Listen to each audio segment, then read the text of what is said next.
neighborhood development, and small business growth programs work for everyone. Facebook Live, what's up? WBA.org. It is True Love Movement Tuesdays. It is Tuesday. Oh, I like people say Tuesday. It's Tuesday. What's up, everybody? It's your boy, the Professor. And Reagan. Inviting you to tune in. Y'all ready for the show today? We got for y'all. Professor and Reagan each weekday morning. Come on, join in and share the show. The latest news, sports, Still Black August. August. As always, I promise to tell the truth, the whole truth, and nothing but the truth. And a little gossip too. That's Wake Up with the Professor and Reagan. Weekday mornings at 6 a.m. right here on WBOK 12:30 a.m. Real talk for real time.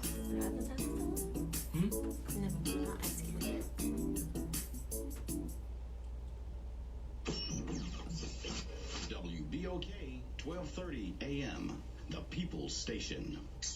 The following program is a paid program that doesn't necessarily reflect the views or opinions of the staff, management, and advertisers of WBOK.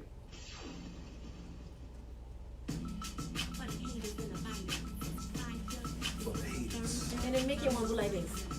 Right. What is that then? What is that?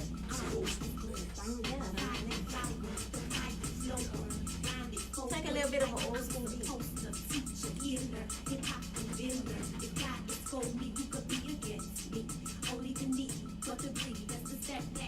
Mama Fiyah, bouncers on class, so take notes from coast to coast.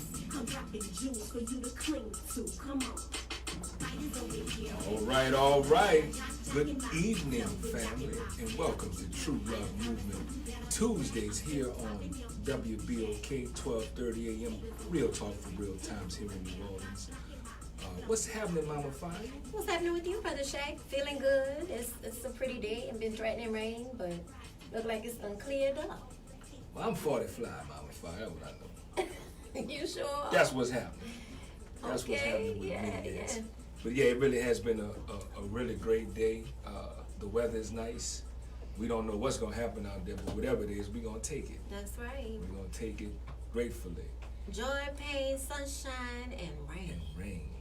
Yeah, so we want to welcome everyone. We know there's so many things happening in New Orleans. The children are back in school. Looks like everybody's back in school by now. I would think so. I even think colleges and universities started back. Right, so that means you may have your young people with you in the car. This might be part of your evening commute. And for those of you who typically join us around this time, we're grateful for you to be a part of our routine and be a part of yours. So many ways to connect, of course, on the WBOK 12:30 a.m. app, which is available in Google Play and the App Store, as well as WBOK1230m.com on the World Wide Web. And of course, our Facebook Live family. Shout out to them for joining us here. Shout out, family. True Love Movement Tuesdays. And can I shout out, we talked about the young people going back to school. Can I shout out my son, Warrior? Yes, for his indeed. first day of high school.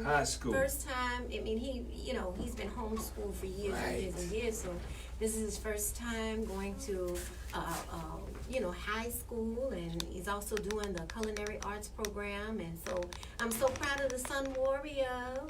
We're proud of you joining us here. Right on. Yes. Shout out to the brother, man. He's getting tall, too.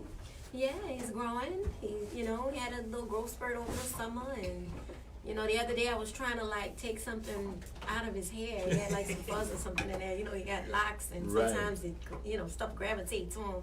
And I was trying to take something out of it, and he was like, I was like, oh, okay. Moving out the way and stuff. Yeah. So I said, okay, well, you're going to have to get the fuzz out your hair yourself then. Yeah, doing that whole, what's the sister teenagery. Name? Yeah, the sister, don't touch my hair. What's her name? Solange. Yeah, don't touch my hair. That's exactly what he was doing. But I was mom, but look, I made that hair. Right. Me and the Most High and your daddy made that hair. Okay, right. Mom could touch it, but no, they start doing that. And since he's my fourth child, I got some good experience under my belt. So I know when they start to do that, they really are pulling away and becoming a lot more independent and a lot more adult-like. He's in the 14. He's not quite 14. He's my Katrina baby, so he'll make 14 soon. Okay. He that 14 to 21. Yep, that cycle. He's a baby 7, young adult. That second cycle of 7. Yep, just like a 0 is different from a 7, but they're still babies. He's like a baby young adult, and I honor that. and I won't be pulling anything out of his hair anymore. You know, I get it. You know, so shout out to that brother. Shout we out wish to that him brother. just a great 4 years of high school, successful 4 years of high school, meeting new friends, Right. being social, learning new things, and then coming out ready to roll. That's right, the chemist, the alchemist he is. So. Yes, he is. And my sister, Tracy Elizabeth, and I will call her by her true name, which is Princess Ungondo, is on Facebook Live. Hey, sister. Right on. Yeah, we have several folks joining us on the Facebook Live today. Shout out to everybody, Sonia Marie.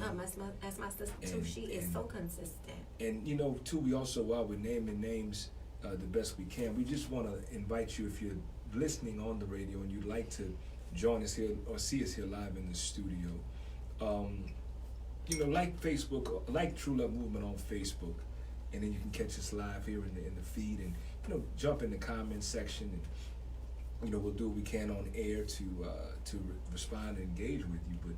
But we're so honored that you're here.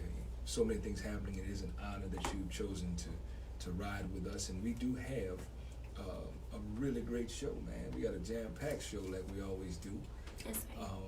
And I'm still wanting to thank you, Mama Fiyah, for just a really fly for me.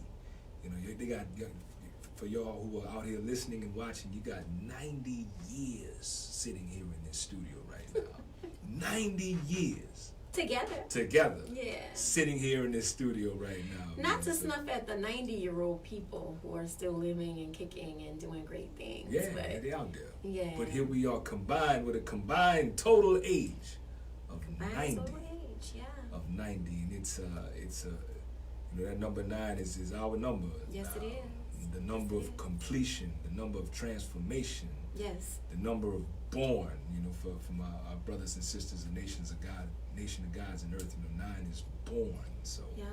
So here we are, family. It's feeling real good to me, Brother Shaq. Yeah, me too. Yeah, I'm feeling like no nonsense kind of stuff. No Yeah. BS, no holding my tongue. And I know old people seem to be like that. Yeah, I think we're into that groove. We sliding in. We sliding into that groove, that well-worn pattern that you said what? You know, and yes, that's exactly what I said. And anything I can say then I can say again, kind of, yeah. Mm-hmm. Right on.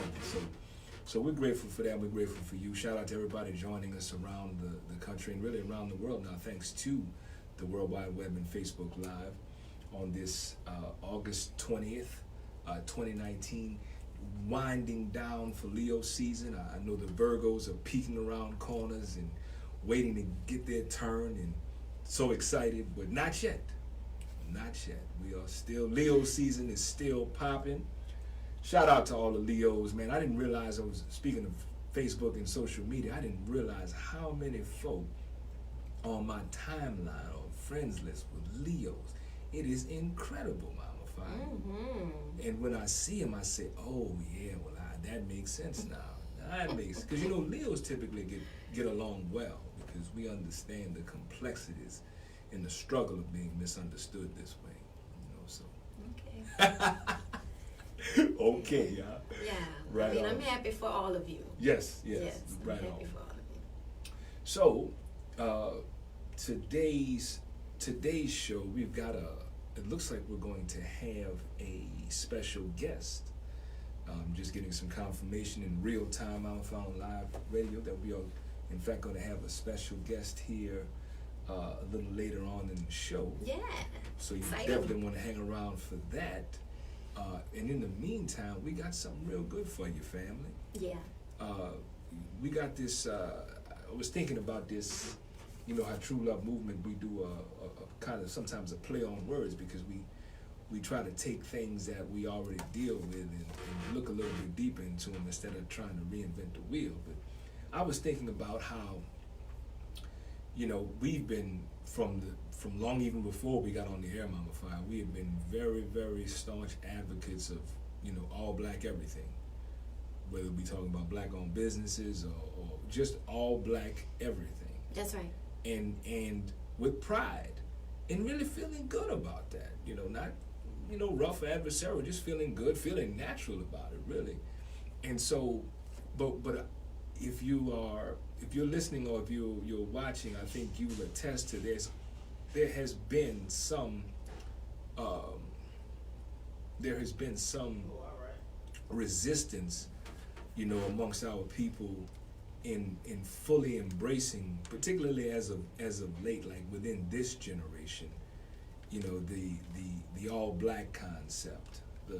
Black is, there's been the rhetoric, the previous generation with James Brown, say it loud, I'm black and I'm proud, and there was this in the air of the struggle and civil rights movement, there was this pride of being black, and that black was everything, right? Yeah.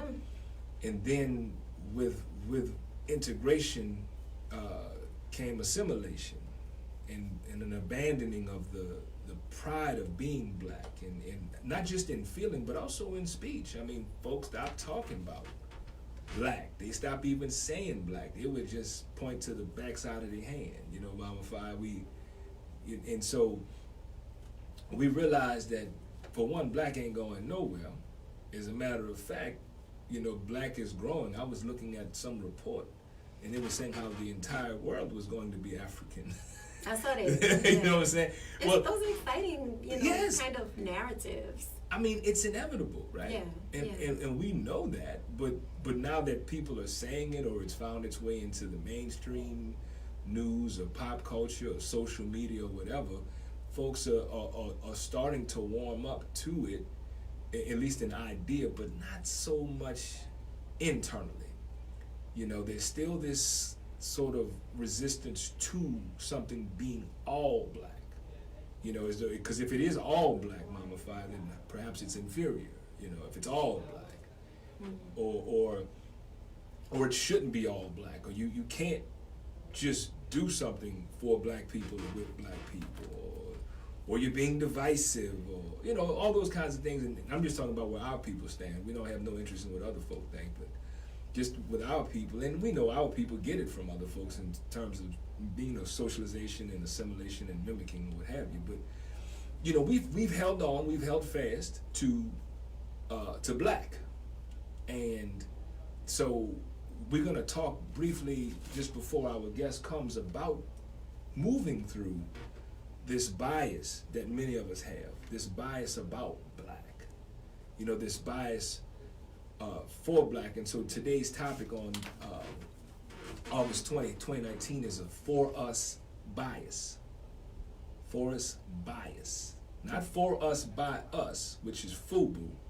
For us bias. Bias, B-I-A-S. B-I-A-S, Mama Fiyah. We gotta be careful about our biases, Definitely. Doing the work that we do, but just in general, to get a good understanding about, your strengths and your biases. That's right. Like, we all have them, and it's okay. It's okay, and there's usually a reason why. And I guess, thank you for bringing this up like this in this unique way. For us bias. For us bias, that's right. Yeah. And so we wanted to just, because it's not that we just want to talk about this. I mean, it's been talked about, it's being talked about, even if it's not being talked about consciously. We talk about it all the time.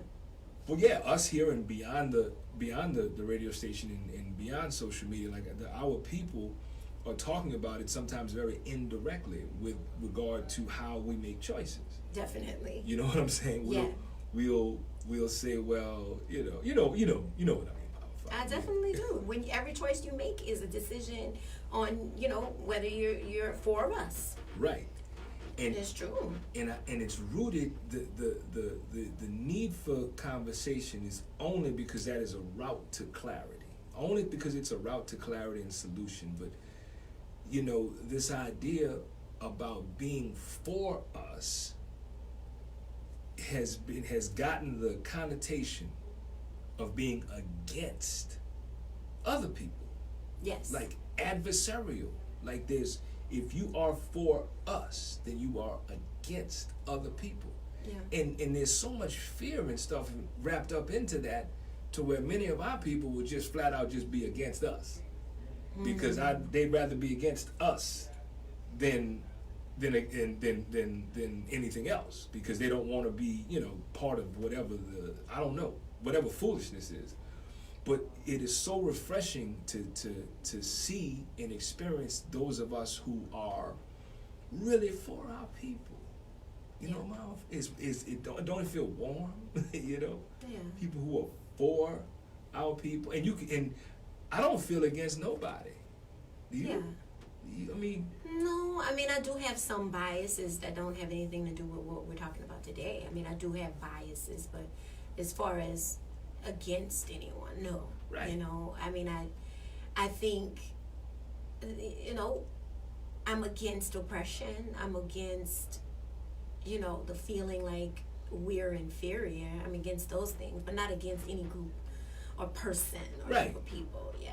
I mean, maybe, I don't know. Well, the point is, we are proof that, and many people are proof, that you can very much so be for something without simultaneously being against something else. That's right. Very true. You know, and I think for our people to be able to free themselves up, to think in a more expansive way that, you know, without feeling guilty. Like, you know, I'm saying sometimes I think that's what it is. The guilt, huh? Yeah, guilt, shame, these kind of things, because, you know, we've been taught in school, and we've been taught, you know, through songs and through media and through books and stuff, is that we gotta be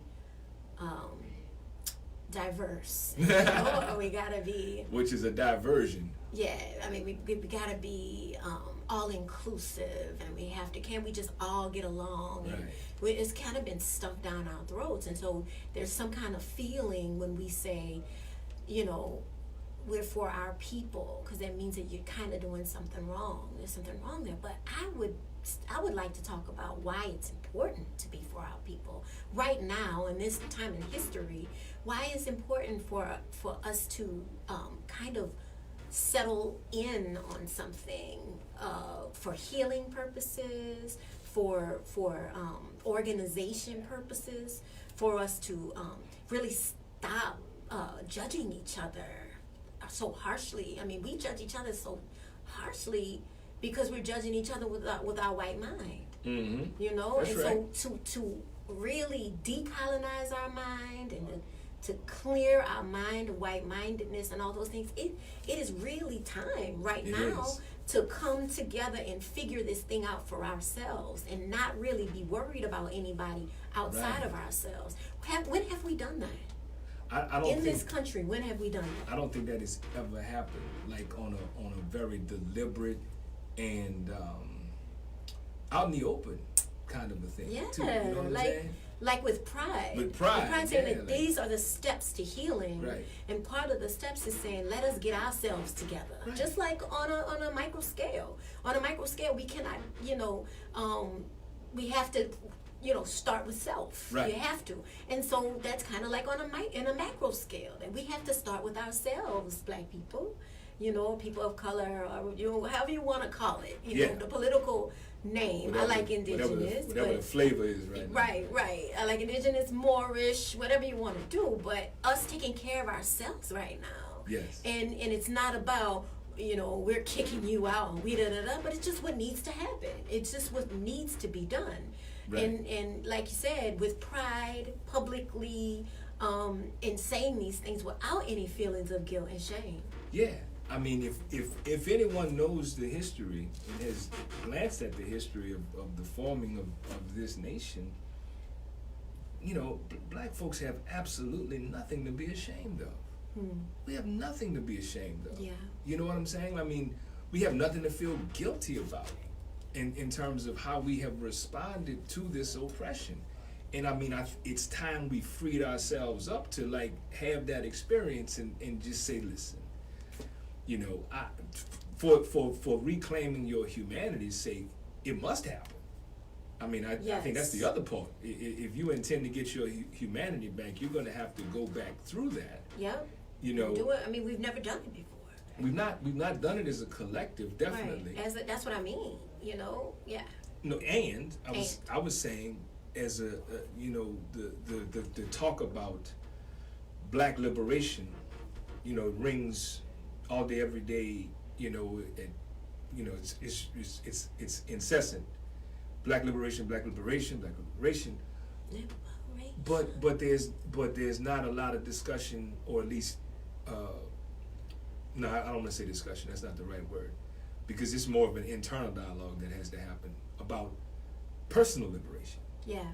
Before we get to black liberation, the That's thought right. about it, we got black liberation, but black liberation doesn't offer you any personal responsibility in a way that because if you're not personally liberated, how in the world are you gonna liberate black folks? That's right. It just You don't even know what it is. Yeah. It's just like love.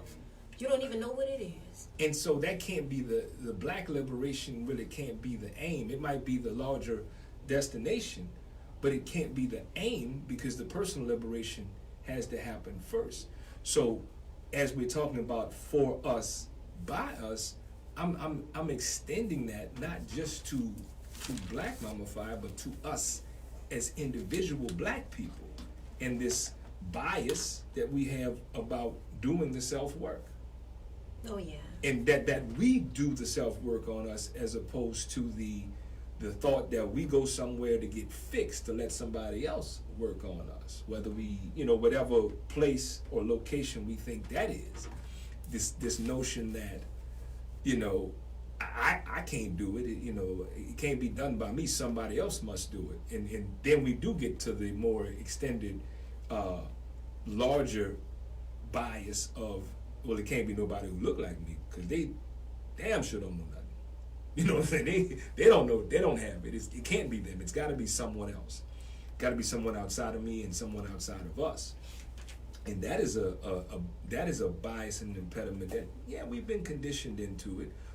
But to just restate what you said, the time is now. It's time to free ourselves of that. It's been time. Yeah. And I think we're in a good place now collectively as a people where we're really ready to do that, Mama Fiyah. I think so too. I think so. When I think about the for us bias, because what I'm learning right now is sensitivity and not judging my people. Mm-hmm. And so when I think about the black people, my people, who have said, you can't do that. You can't have something specifically for black people. Right. Or like if we have an event and we say this is a safe black space. Right. People say, well, I'm not coming. Black people say, I'm not Right. coming to that because people shouldn't be excluded and that Right. kind of thing. I at first I used to be like, take it a little bit personally. Right. Like, but I've learned over time, over all of these years of doing this and kind of like really trying to explain and trying to, lovingly explain why it's important, decided like, I can't be like, something's wrong with that person. I'll just say, well, that's just where they are. Right. That's where they are right now. But there's more and more and more people who aren't there anymore, who are moving from that space, from that, can't we all just get along, to we've got work to do. Right. We've got serious work to do on so many different levels. And we can start here. Yep. We can start right here by saying it's okay to have everything just for black people. Yeah. Conversations, it's okay to have music, it's okay to have,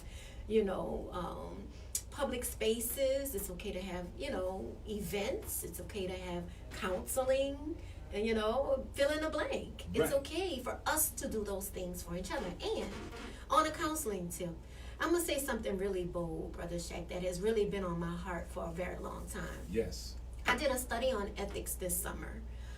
It was a very deep dive on ethics, because through continuing education as a counselor, you have to always be taking ethics classes.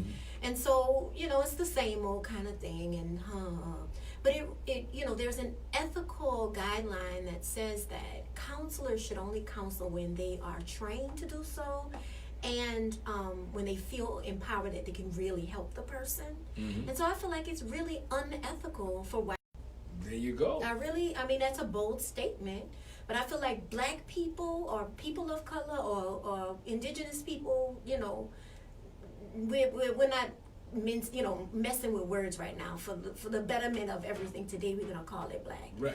Black people should only go to counseling with black people who are professionally trained Right. and all these different things, because it's totally unethical, because they have no idea what it means to be oppressed in America in this way, Right. in this very specific way that we have been oppressed. They have no idea. Right. And so you go into, like I did, go into a clinical setting, and the person sits down and says, you tell them what's going on with you, but they're not taking into account all the history and all of the societal pressures and all of the financial pressures and all with being that comes along with being black. Right. And they do have a bias, and they have to really look at their own biases, because they may be thinking, oh, you pull yourself up from the bootstraps, and black people are lazy, or black Right. people, whatever they may have in their own minds, they are not prepared and trained really to feel confident,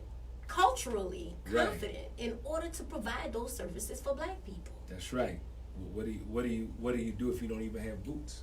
You know what I'm saying? Talking about pulling yourself Up from the bootstraps. You don't have boots. Yeah, You don't have boots straps. and- You don't have. and you can't physically do that. I'm just saying for folks who are listening who heard that, I think who was the first person that I heard really talk about that at Grayling? Dr. Kim.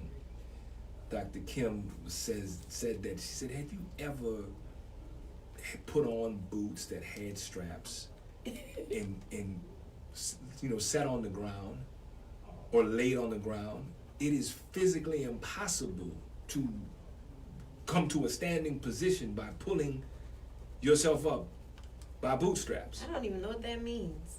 It's impossible. Archaic It's kind of. physically impossible. Yeah, You know what I'm it saying? should die along with every white supremacy and racism, Right. and patriarchy. But it was worth mentioning just because some of these things that happen in our heads, Mama Fiyah, are automatic responses, emotional muscle memory, things that we've been conditioned to do and say and feel, and without there being any kind of interrogation, because that's the way that it's always been, at least in our lifetime. Yeah. And so the idea of us having a bias is for our own people is also long. It's old. Yes, it is. Yeah. And the I want to bring up too you kind of alluded to it when you started talking about white folks or white people, but the white people, that's the direct line. Like, that's what it is. Like I said, man, I got white friends and white co-workers, I got white family members, I got there's all these things that our people will say when the conversation comes up about for black people only.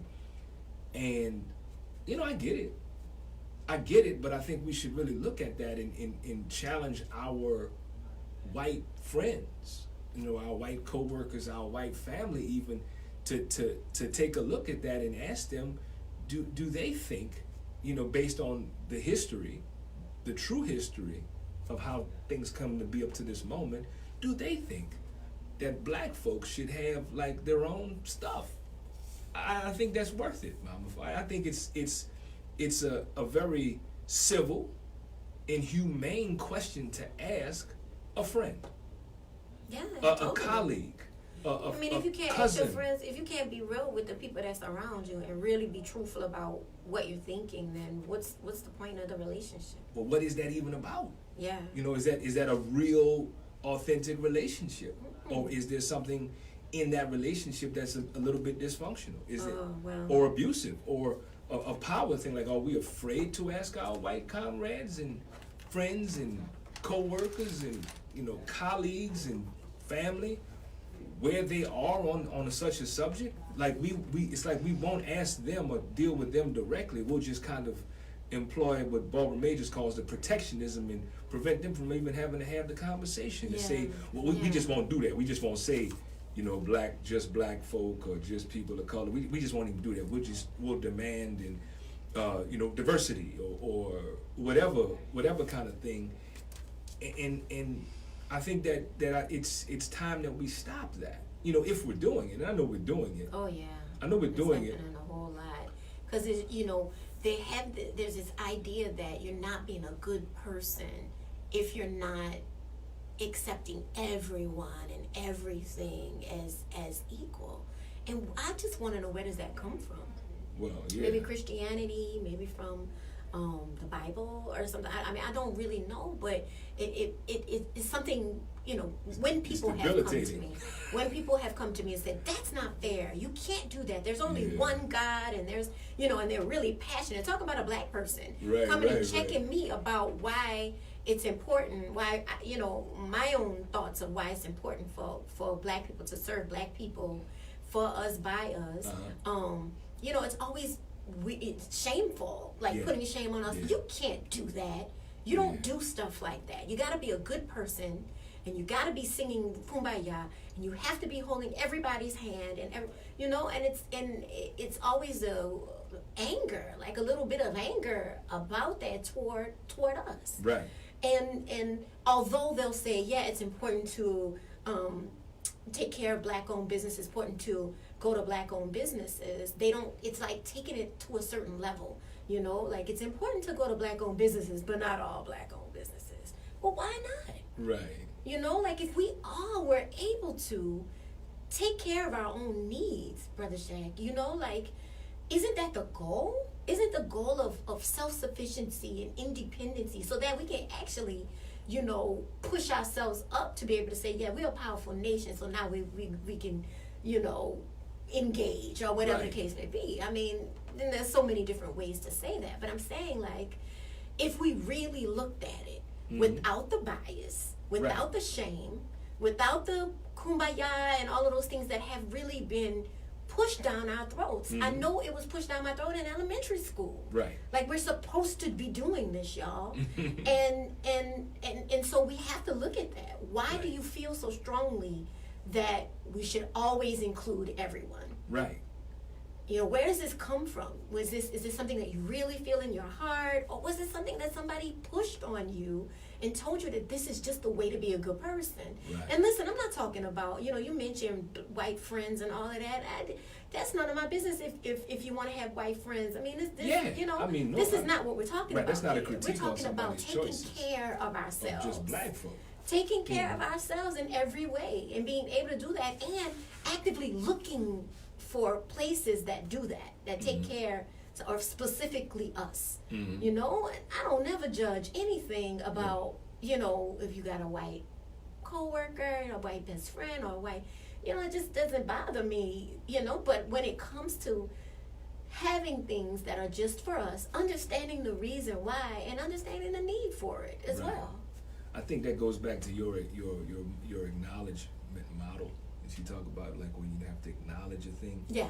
You know what I mean? Acknowledge, accept, reflect, then heal. Right. You can't do it healing first. You can't reflect first. You gotta acknowledge first. And so the big step of acknowledging that there has been a historical deficit of humanity according to black folk. Yeah. I mean, that there's first, that's the acknowledgement. Yes, for our people, of course, our people, because that's what we're talking to.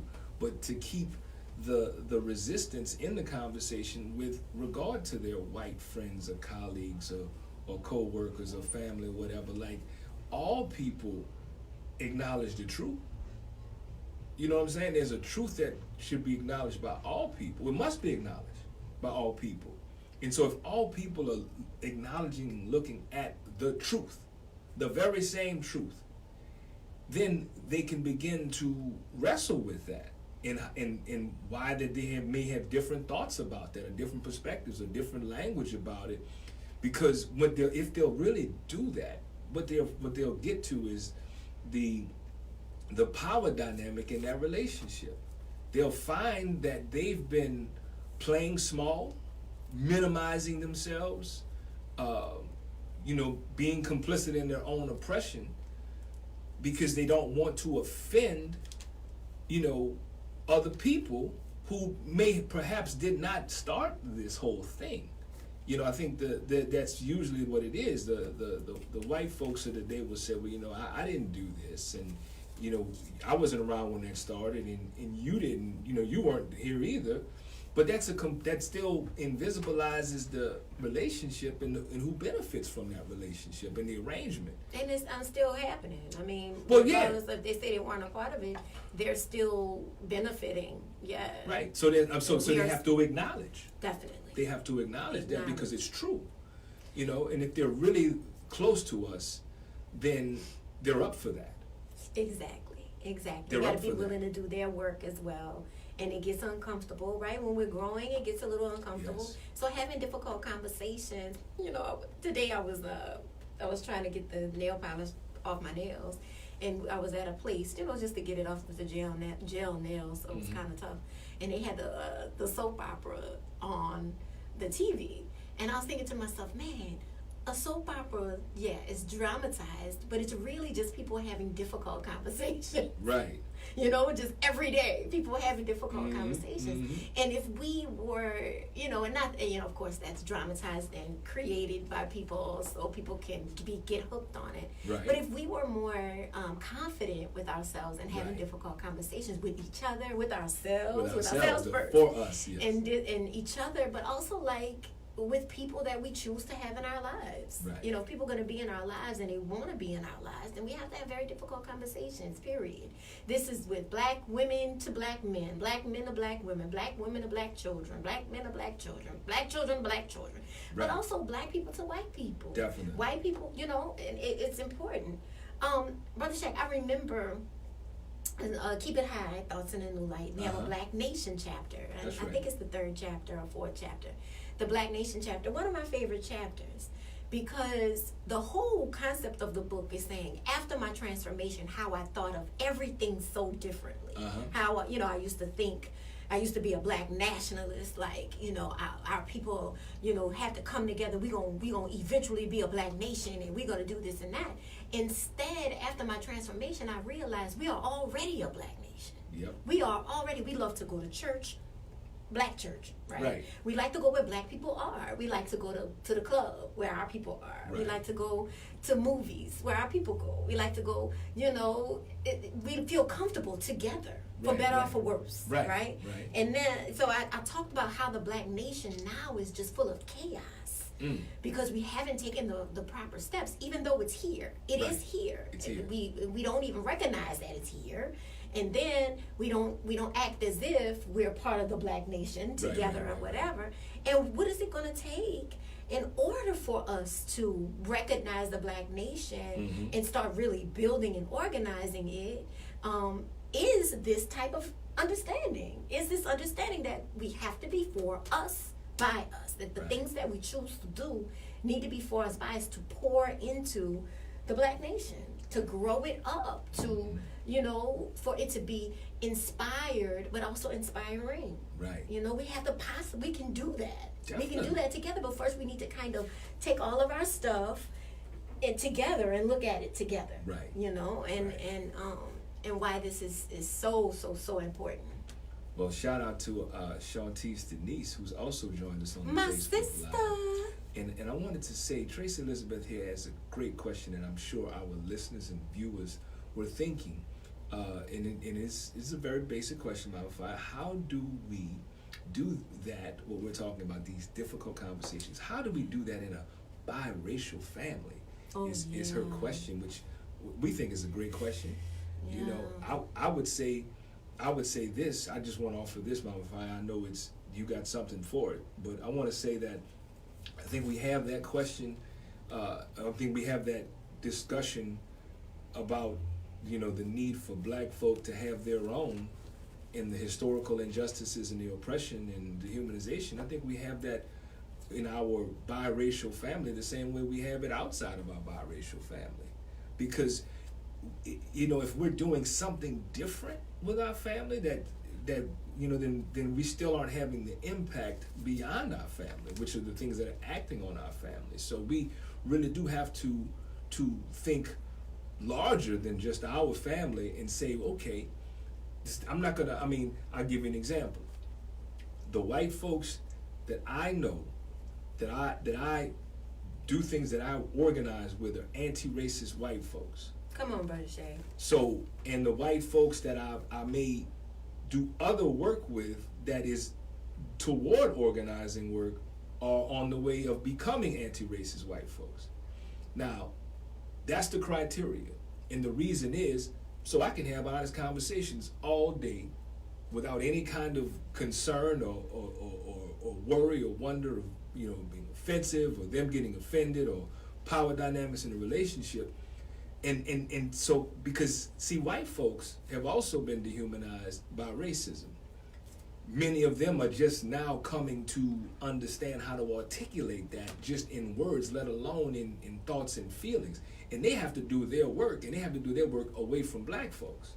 They must.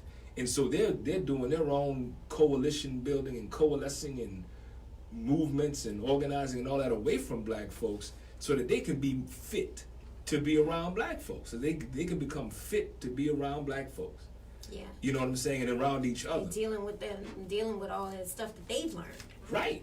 And so that being the case, we have to really be authentic and have authentic relationships with people. And if that's a turnoff for a family member, for a co-worker, or a colleague, or anyone else, then that's not any of our problem. That's something they got to deal with, because I think it's audacious, and I don't know I just think it's audacious for black people, or like any mistreated or abused or oppressed people, to keep their oppression quiet. Yeah. To make the people who benefit from their oppression comfortable. I think that is so out of order. And when I say out of order, I mean out of human order, out of the order of humanity, that you take a person who's been victimized and struggling to survive against that victimization, and you tell them, no, there ain't no place for that. We don't want to hear that. We can't talk about that. Don't remind me about that. That's right. That's out of order, Mama. Yeah, you're right. And the biracial question, thank you, Tracy, for bringing that up, just because, I'm getting ready to have a daughter-in-law. Mm-hmm. A daughter-in-law, my son, my oldest, proposed to his girlfriend of 6 years, Mm-hmm. who is a white woman. That's right. And so they've been together 6 years, so right at the very beginning, I've been this woman, whatever, so right at the very beginning, I was talking to him about it and telling him how I feel and all these things, and it started really pulling us apart, Mm-hmm. which is difficult. Like, he's my oldest. Right. We grew up together Right. in this thing. Right.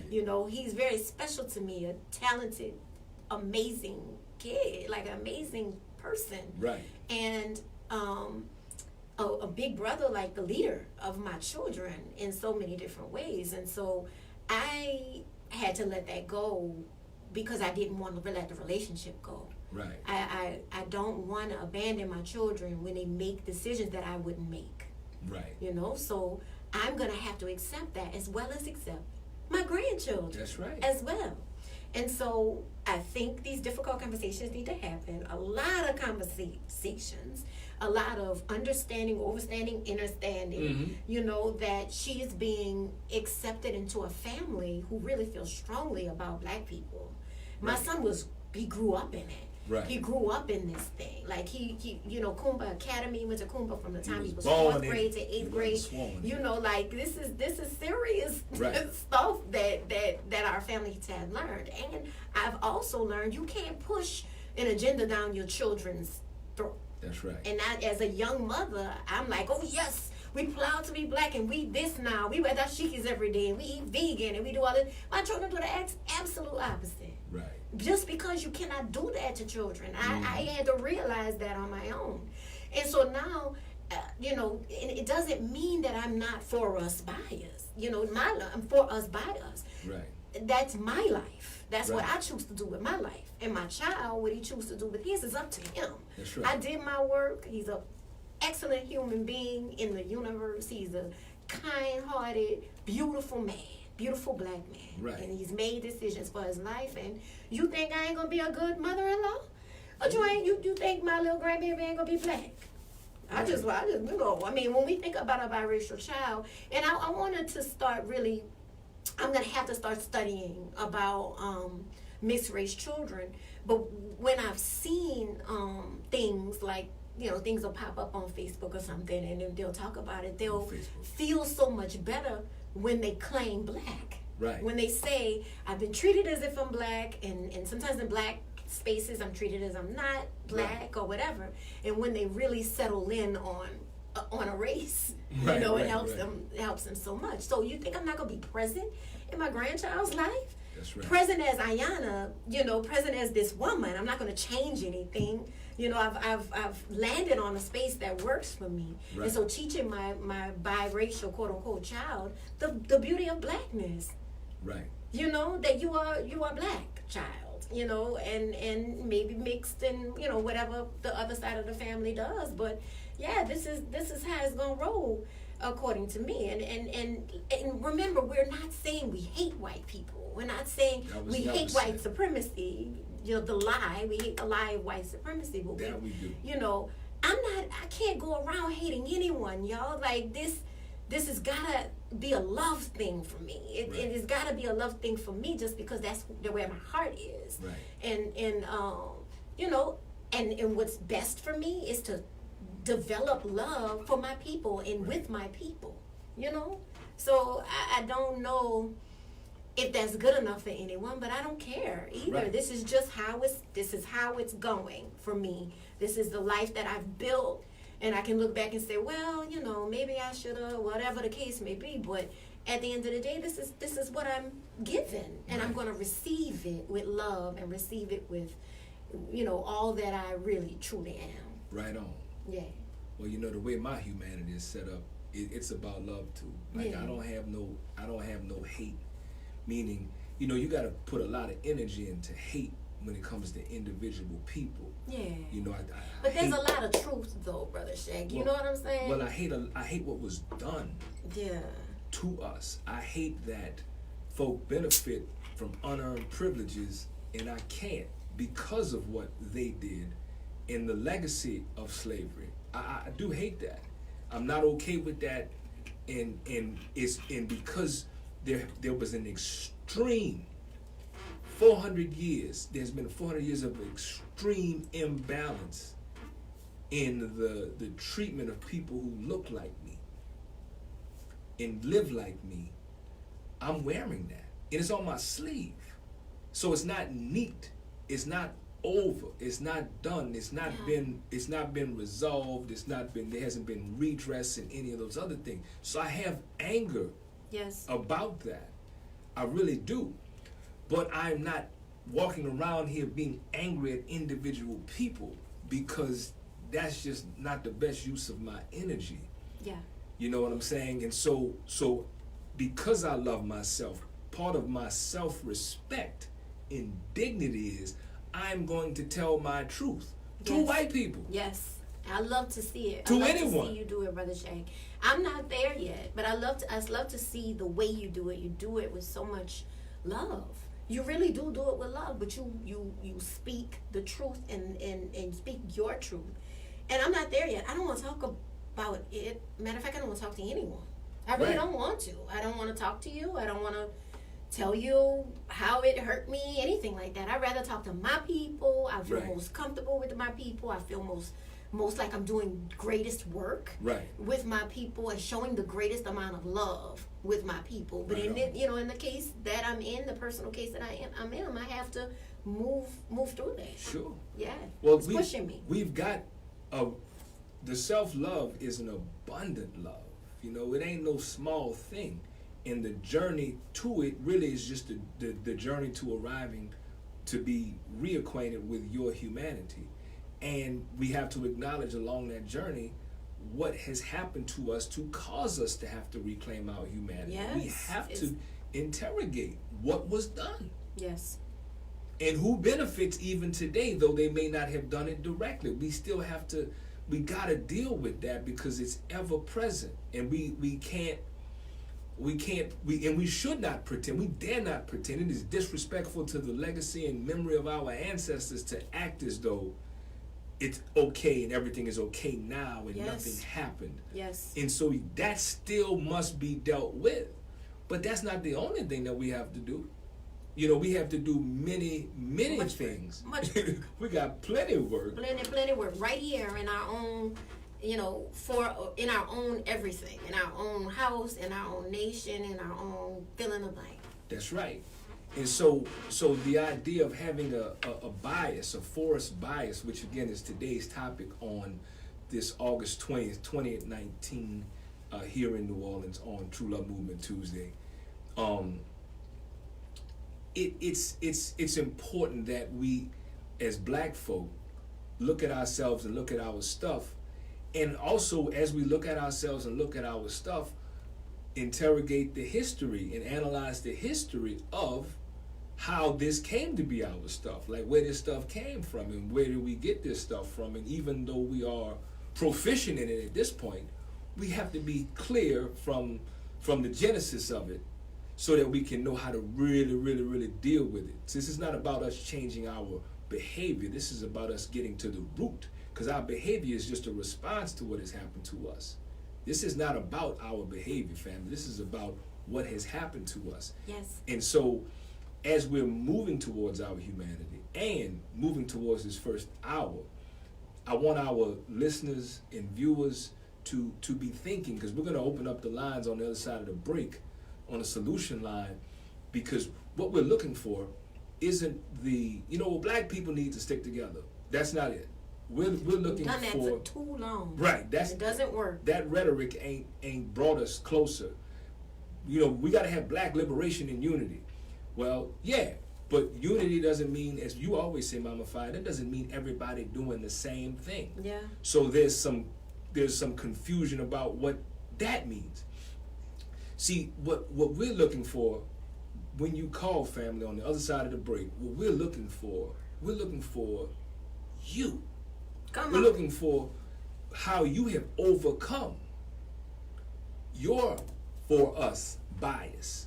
We're looking for how you have liberated yourself through overcoming that, in walking in your truth and acknowledging the complexity of this situation, but not denying your own humanity, not becoming complicit in your own oppression, but really embracing your own bias. We want you to do that. We want you to think about that.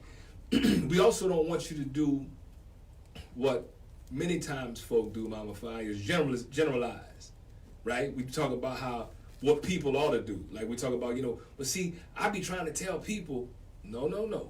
Stay with you.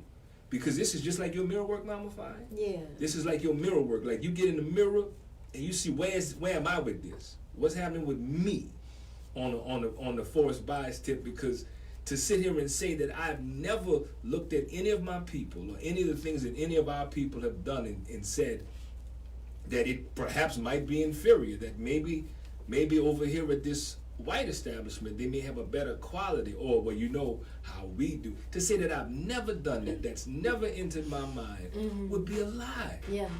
I mean, we're socialized that way. Yeah, that's what I'm saying. We're socialized that way, that very way. I was just thinking, for those who, can't see a life without it, can't see a life where we're taking care of ourselves, just what you were saying has a lot to do with thinking black people aren't good enough. Right. Like if white people aren't around to do things for us the right way, right, then how are things going to be? Things are going to be janky. And right, things are going to be not good enough. And customer service is going to be terrible. And, you know what I'm saying? And the food, it might not be as, prepared right. And people might not wear gloves. And, you know what I mean? Like, it's a shame how when we really look at it, it really is rooted in black people not being good enough. Right. Black people would never come together. Black people would never have anything. Watch what you say, my people. Watch what you say, but watch what you thinking too. Like let's clean all that up. Cite the power. That is a perfect description or the way to encapsulate the internalized racial inferiority. You know what I'm saying? From Mama Barbara Major. That is exactly what it is. You just laid it out perfectly. And Sonia Marie here says, it's a mindset. And she is right, it is a mindset. But it is a mindset that has an origin. It has a history. That's right. It's not a mindset that just came out of the blue. Yeah, by osmosis. That's why the history part of it is so important, because we've got the momentum from from all that has been done to everyone who made us. Y'all realize that? Come on. Y'all realize? Speak the truth now. that, Say it again. That we are sitting here, wherever you are watching this or listening to it, wherever you are, you have the momentum of everyone who made you and everything that they endured and experienced. That's what made you. Let's go. So this is on a cellular level. Mm-hmm. This is not like a topic of conversation, and we'll talk about, chocolate cake next time. Like, you know what I'm saying? Like this resides, or for some of our church folk, abides in us. Like this is very much so part of our makeup. Yes. And so we can't ignore, as the Sister Sonia Marie said, the body has different members because each has a role to play. So we can't ignore the impact of something like this on our present time. Yeah. We can't just dismiss it and say, well, let's not talk about the old stuff because that's old and that's played out, and we need to talk about something new. Resolved. And let me say this, that in order for us to change things, we have to do something radically different. Meaning, like, we can't keep doing the same rallies and the same, vote for this person, vote for that person. We can't keep doing the same things that have not worked. Right. These movements, we say, oh, the civil rights movement did work. Okay. I mean, I think it did give a galvanizing effort to our community, and for history's sake, it did work. But why are we still the way, in the same condition that we are in? Because we haven't done anything completely radically different. Right. That's why self-love is radically different for us. Now, there's a self-love movement happening all over the country, and it's very shallow in many ways. We're talking about the one for us. We're talking about this for us, by us. Right. Understanding of ourselves is radically different when we say us, that we have to take care of us right now. And by any means necessary. Any means necessary. So by any means necessary, family, we want you to stay locked. Stay tuned. Stay tuned. Let's do it. Prepare yourself for the solution line. Get your story together. Share it with us. Let's hear about your history of overcoming the bias, the for us bias, and what you're doing differently now. And share this with folk you respect, family. I'm Brother Shaq. And Mama Fiyah. We see you on the other side of the break for True Love Movement Tuesdays. Wholeness. All right. Woo.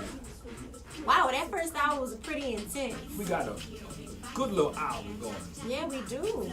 And we're going to be welcoming a special guest coming soon. And she's going to be talking about something coming up very soon, Sunday, actually.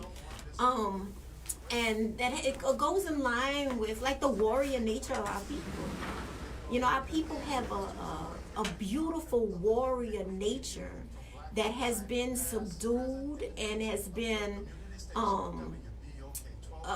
it's been belittled, has been minimalized by many things. And I'm going to say environmental things too, like what we eat, what we drink, TV, media. It has taken our warrior spirit and just distilled it, and really pit our warriors against each other. Our people with the warrior capability, or with the warrior gene, are fighting each other. And that's on purpose, and that's by design. I'm talking about all the environmental factors that has distilled our warrior genes, our warrior, capabilities. Pistachios. But has what I'm saying? Like the food. I mean, that's what I say. The food, the water, the school. School. Right. They are now, and it's this. It's almost like when I look at the world now, it's like some kind of dystopian movie. Right. Because can you believe books are actually saying that slavery was indentured servitude? That people actually came up during slavery, and without slavery, then people would have been whatever. That's an out and out lie. And so through the schools, through the books, through the history, they have distilled our warriorness, and I said turned it against each other. Right. So like we got these young men on the street who are angry, and they're fighting each other because of proximity and because of ignorance. The mind and when I say ignorance, I mean ignoring the history, ignoring the political education, knowing they're feeling something, and knowing that they are something. You know, so I think that's pretty cool that she's gonna talk about that. And I think we should, you know, be a part of it. I think she'll tell more about where it's gonna be located, but I know it's on Sunday. Right. And we're gonna be there, huh, Brother Show? Oh yeah. Yeah, we're gonna go and support our sister because we really we love our sister, and we come in contact with all these people that are not from New Orleans. I mean, there's many black people in New Orleans that are not from New Orleans, and we become really, really close with them. Right. You know, because they show up. They show up at events and they get into stuff and they get excited about things that you're doing, and you connect with them in real ways. I don't have no problem with people not from black people not from New Orleans. I mean, especially when they're giving into the community. They're giving to the community, but also like giving of themselves. Right. You know, and all their gifts and talent. Right, they're not right. exploiting and extracting and all the other things. That's right. That's right. So this sister has been on True Love Movement Hour before. Been some years. Though. Yeah, it's been, been some time. But is always doing something really great, and I'm proud of her. She's a One Manifest alumni, has been a part of One Manifest several times, even gave workshops on grant writing and some other things. So she'll be here soon. Yeah, I'm glad to talk to her. I need to find out where my grant We don't need no grants. We don't take no grants. You know what I mean? So if somebody want to hands off, give us some money, we will gladly receive it. I mean, that's a grant. It's a donation. A donation is beautiful, but we ain't about to be federally funded by anything. And that's our own purpose. We made that decision, right? To not be a 501c3, to be what am I saying? For profit. Right. And that's okay too. You know what I'm saying? That's okay too. We are not money hungry people. We are love Ubuntu hungry people. You know, we want everything we get, we share. Everything we get, we share. Please understand that's who True Love Movement is, and we're leading by example. We're leading by example. Here we go. I ain't turning nothing down. No, I did. Oh.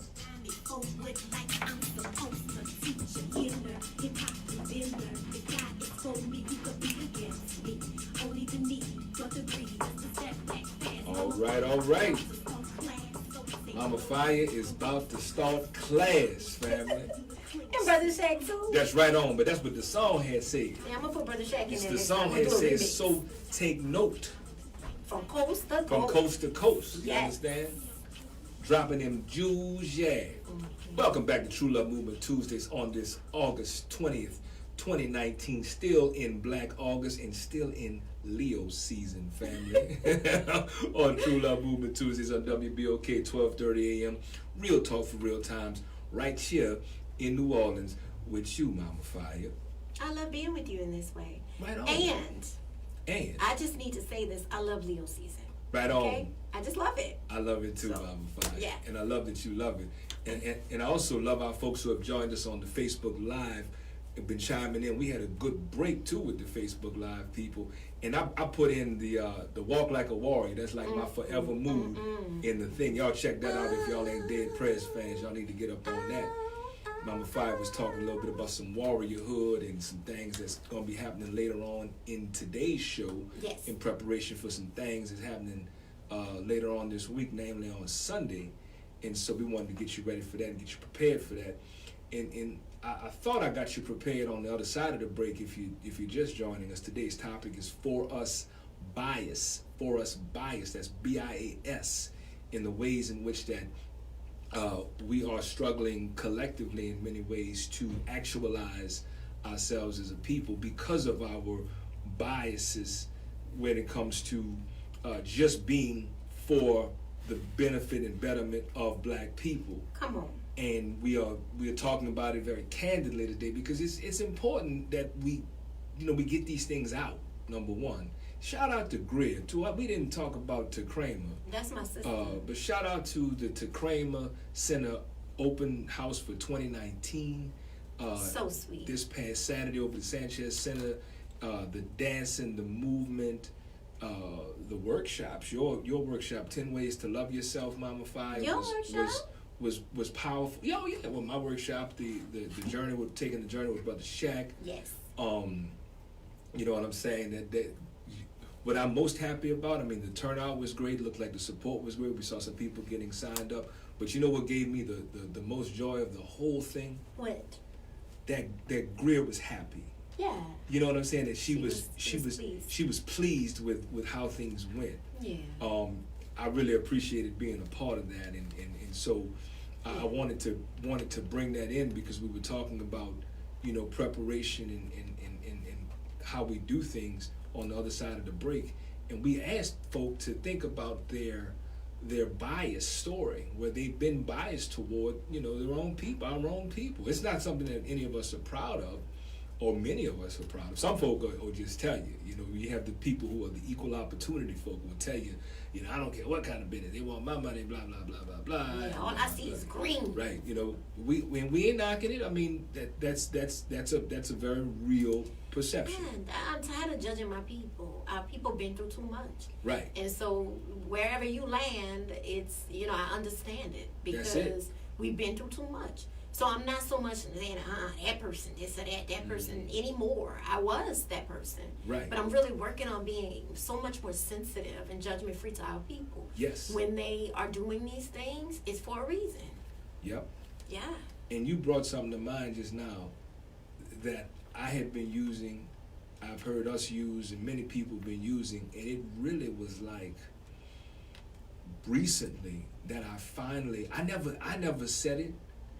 I thought it though, so it's no different. Yeah. But it's like that phrase about this is me, meeting our people where they are. I have been like for the longest so wrong about that. In other words, it's just interpretation.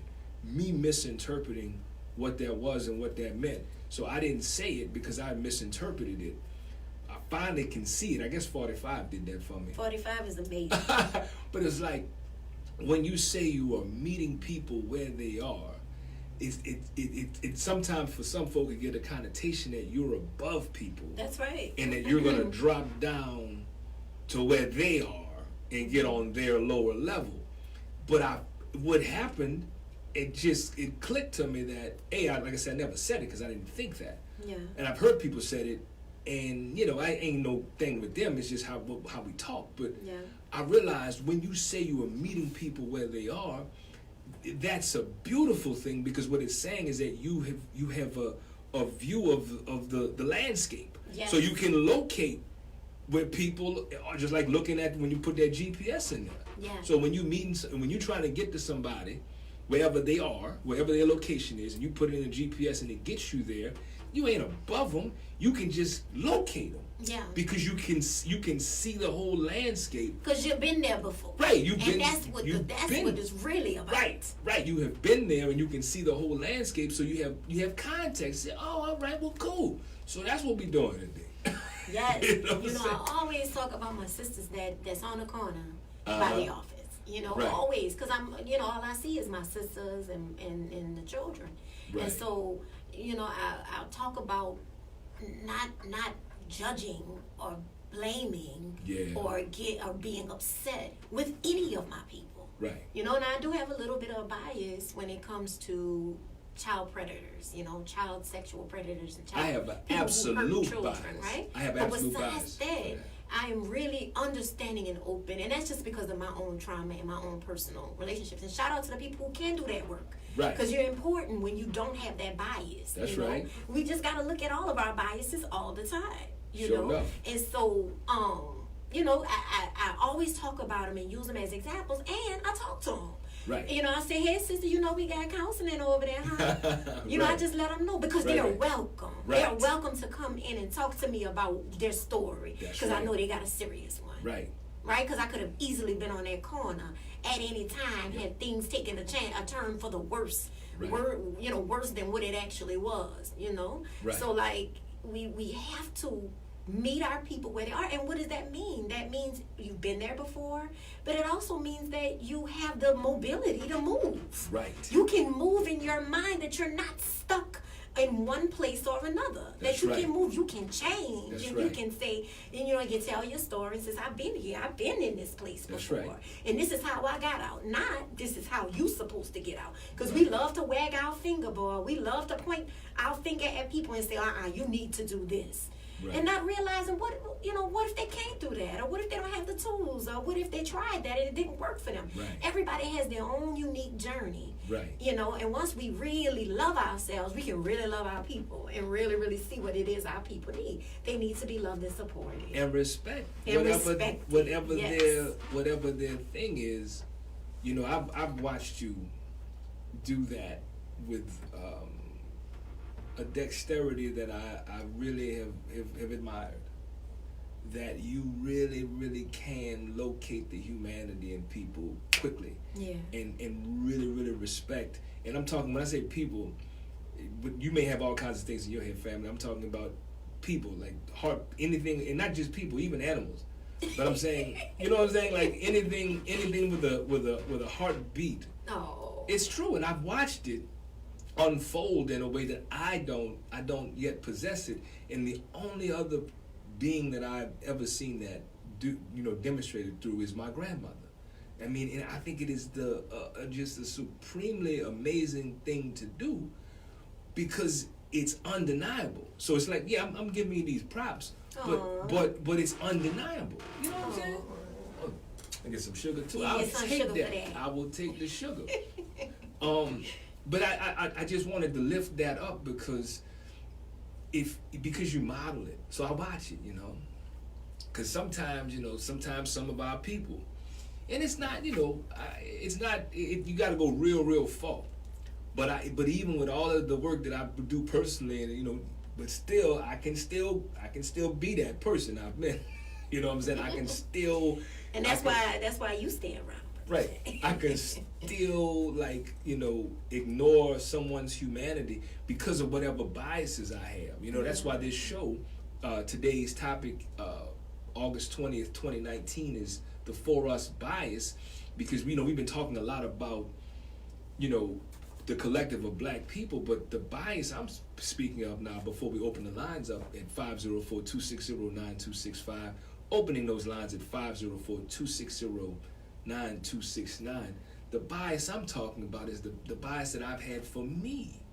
You know what I'm saying? For myself personally, the doubt, the fear, the second guessing, the inferiority, the insecurities, the all of those kinds of things that are unique to me personally, but also very indicative of the black man, black boy experience in America. I got all that stuff. So yeah, I work on it every day, but I can still, visit some other territories that I've previously been through. Yeah.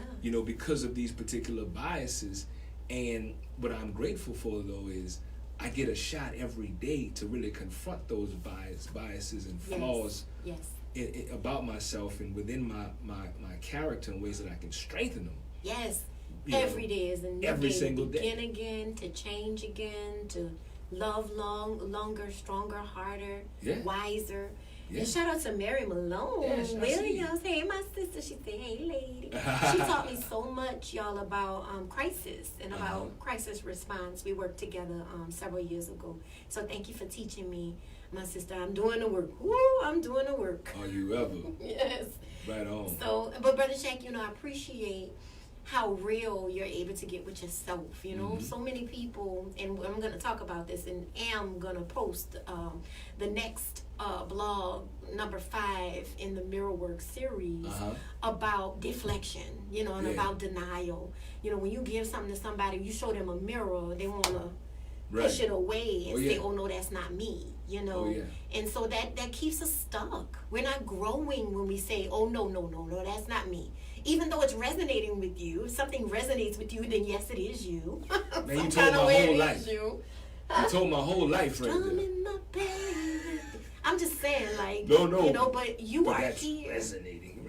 Yeah, I mean, when it resonates, that means there's something there that you need to work on. Definitely. And so when I said that you're here, and that's why you're here, is because, the balance is needed, Brother Shay. Yes. Like, I can't be this really loving, like everybody's so great, everybody's so precious, and the flowers and the bees and the trees, without the balance of that, which is I'm gonna get you, sucker. I'm gonna get you, like, please, So we do well together. Yes. And shout out to just Keisha and Gwendolyn Douglas also for joining us, and everyone who is listening and watching and sharing this show with folks you respect. Hit that share button on the it's okay to hit the True share Love button. Movement page. We like the likes and the hearts. I saw Charlita jumped in there somewhere too. But share it and with folks you respect, and the lines have lit up, and we're gonna take a call. Thank you for holding. Welcome to True Love Movement Tuesdays. What's happening? Hey, God bless you, beautiful people. How you doing today? Hey, God man, bless what's you, going Brother on, Eric. bro? What's happening? All right. Blessed to hear you all as usual. Likewise, glad to be in the midst. All right. I'm just trying to jump in here where I can in terms of, I guess, the black for us bias, or maybe phrase it as black independence or black liberation.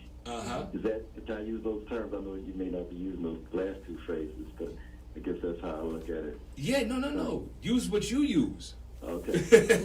I'm with you, brother. Some people may not buy into it because there's maybe many factors, but these two stick out in my mind. One, they may not feel that it gives them a sense of being valuable or not valuable enough. Therefore, they may not see black liberation or independence or the forest bias as a way to make them feel better about themselves, or as being valuable and honorable. Two, will the forest bias or black independence or black liberation actually put food on the table? Will it pay the bills? Will it allow me to get the creature comforts that I want in life, whether it may be a car or vacations? They may not see that as a way to get there. So those are some of the things I see as, it's a very individualistic situation, and those may be some things that I see that we have to consider when individuals decide not to go down the route that we talk about in terms of the black forest bias. Right on. Gotcha. Yeah. You're right. Great You're right. perspective, man. Yeah, because when you talk about that money, boy, and not having enough, if you do subscribe to black people taking care of each other, like, can black people take care of me? Right. Those things work hand in hand. Like, black people aren't valued enough, so therefore black people can't take care of me. And then when I think of the word scarcity, I think of the word scared. I think of fear. You know what I'm saying? Fear that says I'm not going to have enough. I'm never going to have enough. And part of that's embedded in our genes from the poverty and oppression that we've all, and if we're not feeling that now, our grandparents were most definitely feeling that. And so I think that's why self-love is important, Brother Shaq. That's why the work of finding out who you are is important, because all those extra fears and all those biases and all those things just drop away, and then you realize we're gonna be okay. We're gonna be okay together as we take care of each other. We're gonna be okay. So, I thank you for bringing that perspective. Thank you, brother. And I'd like to add too what you just said, Mama Fiyah. Yeah. Excuse me, about the self-love piece of it. I think about it. Thank you. I think about, like, yes, I love myself, but I have to be clear about defining myself and identifying, who I am in this world. So the thing is, I'm clear about who I am. I'm also clear about where I am, and the external things that are acting on me. And a brother asked me a great question. It was really, I don't know if it was I don't think it was a diss, but it really was more of I received it more of a compliment. The brother was like, so man, how do you get to a place where you don't really care about, like, material stuff all that much, and it don't mean that much to you? And I said, I thought about it for like a week. Not constantly, but it was really, because I was trying to think about what he was asking me, and what I realized was it was that I'm not defined by those things. It's not that I don't care about them. It's not that I don't want, like you described, or the proverbial creature comforts. I mean, listen, after what our people went through for 400 years, I want a kickback. I want all the air conditioner. I want plush everything. I want top of the line. I mean, I think we deserve that from a standpoint of balance. Now, am I willing to exchange my humanity for it? No. Right. No. Not at all. Not even. And so, to the other point that you were making about, our people feeling valuable or as valuable. If you remember some years ago, Brother Eric, we did a show, and Mama Fiyah really crafted and conceptualized that show. We were talking about worth, the worth of black people, and being, proverbially valuable, and how that is actually a code for invisibilizing the way we've been commodified, and how we've internalized the fact that I have to be quote unquote worth something, and when you travel down that line of worth something to who, we have to look at who is it in America that defines value. Because see, value must be defined. So when value is defined, are you defining this value, or is this value related to a potential reward or perhaps a consequence?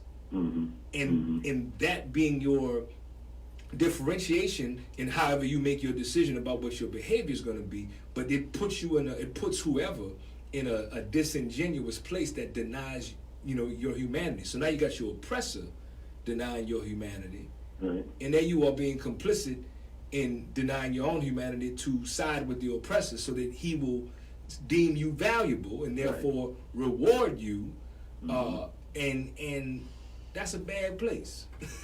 And so how do blacks or African Americans, or how you want to say it, for those who value ourselves and our culture, how do we go about helping others, I guess, to feel valuable about being black? I guess that's because they may, as you just mentioned, they just don't see it, So the community, for individuals who do feel positive about being black, what else do we have to do within our own power to help others along, I guess, That's what I'm looking for. How do we help others along?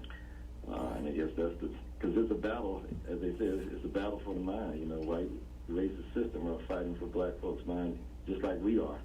Yes, and we have to find a way to overcome the white racist systems attempt to steal our minds also. Yes. I think, that's the age-old question, like, how do we bring our people with us? And I think leading by example is important. Leading by example is everything. I think teach those who will listen, like the young people, oh, Brother Eric, they are sick and tired. They're coming out sick and tired. So I'm so excited when they want to hear and they want to listen and they want to research and they want to do those things.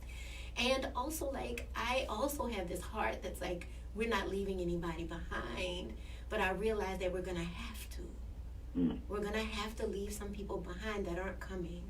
They're not coming, by they're going to fight, they're just not coming. Right. And so they're going to fall. They're going to fall along with white supremacy. I mean, there's nothing we can do about that. That makes me sad. That it might even be family members, that it might even be people who, don't honor and respect this movement. But I think mainly teaching those everywhere you go. Like, I remember being at a black-owned place, and it's not outwardly a black-owned place, and telling everybody, do you know this is a black-owned place, and don't you feel good about, like, spending money here, we're helping out, helping our people pay their bills and those kind of things. So, and people were like, oh, no, I didn't know this was black-owned. Wow, that's so cool, or whatever. So a lot of people just don't know. They don't know what to do. They don't know how to do it. They don't know why they should. And so each one teach one, be teaching everywhere you go to those who will listen. But, Brother Shake, you think everybody's coming with us? I know everybody's not going to come, and, everybody didn't go with Harriet, did they? You know what I'm saying? So it isn't so much about who's not coming. It isn't so much about who's not coming, but rather the fact that we're already on a mission, and we're working towards that. And the what you said, Mama Fiyah, about leading by example, meaning we don't really have to. I stopped thinking that way some years ago. I stopped thinking about that question, what about everybody else? Because I think that if we're really doing the work, the right people do come. The right people do show up. The right people do, are influenced or inspired. It resonates with them. It's just like anything else, man. When people aren't ready, they're just not ready. So we don't have to do anything really to get them ready because, it takes as long as it takes. And like Malcolm said, there was a time when we didn't think the way that we think. There was a time that we didn't do what we're doing. And so with that same love and patience and what have you, I think our people deserve that. And we can offer it to them. I know that's probably not the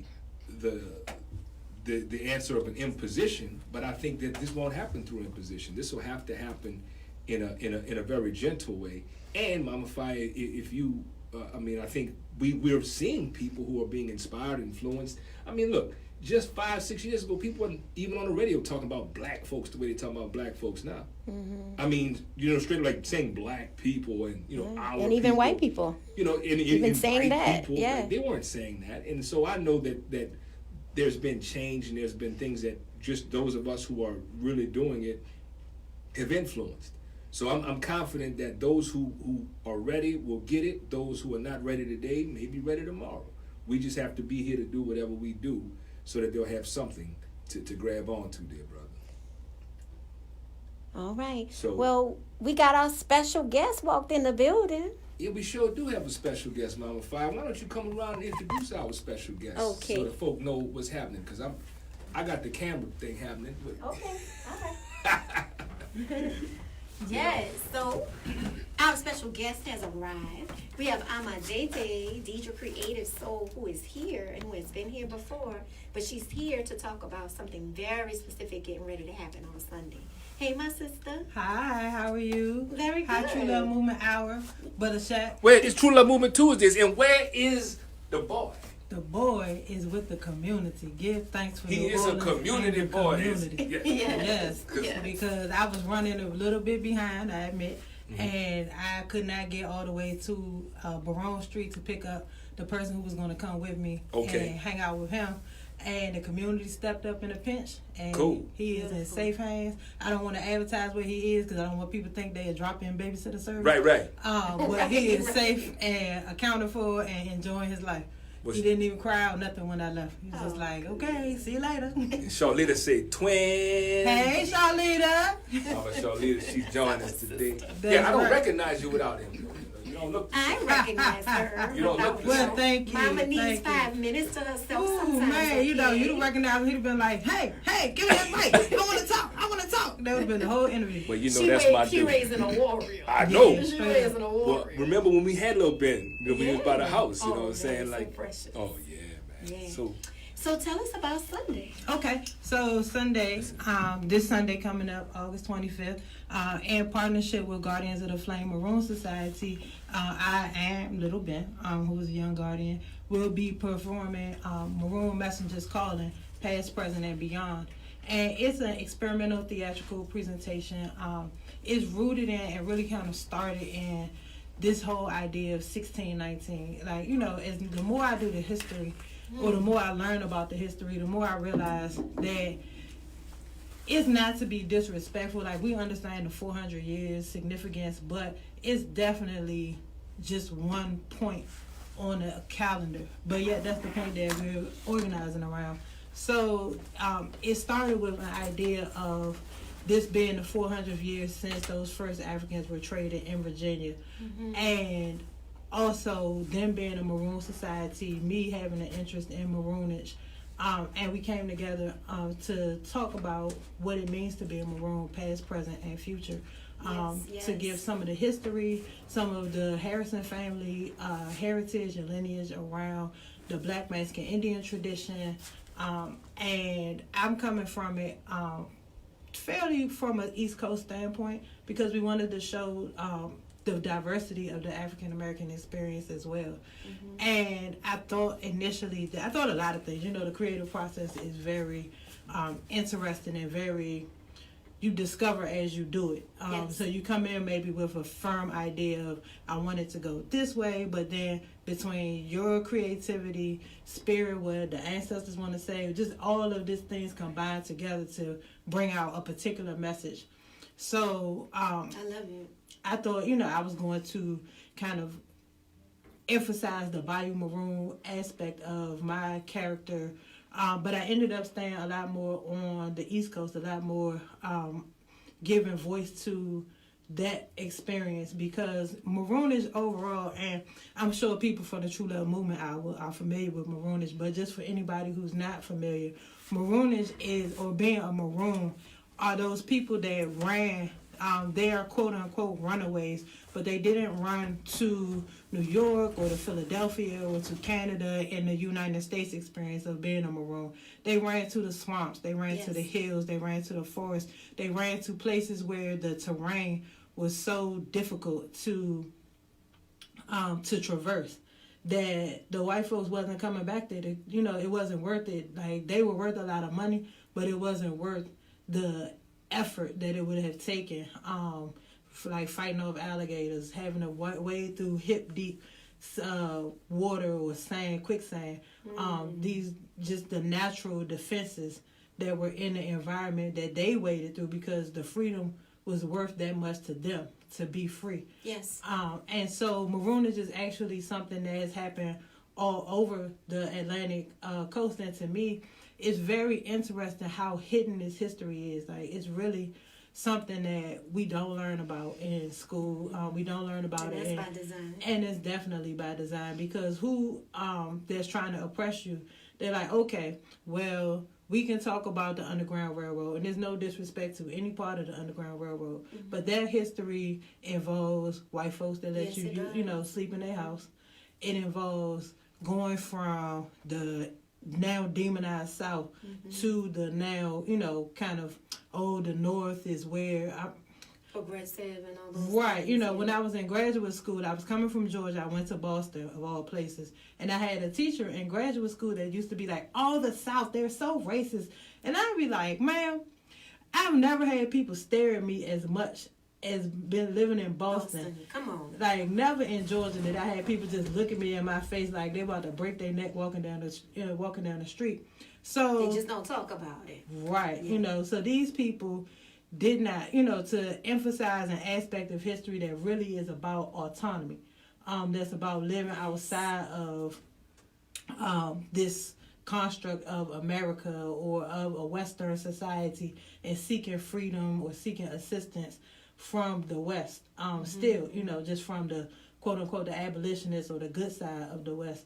They said, no, we're going to stay out of the society altogether, and for a variety of reasons. And there's a variety of experiences. That's what I've been learning, because there are resources out there. I bought a couple of them just so that people know, if you want to know more, there are resources that are out there. Even though the history is hidden, like a lot of our history, people have researched it, people have written about it, but it's not in a movie. It's not. It actually is people who've seen the Free State of Jones.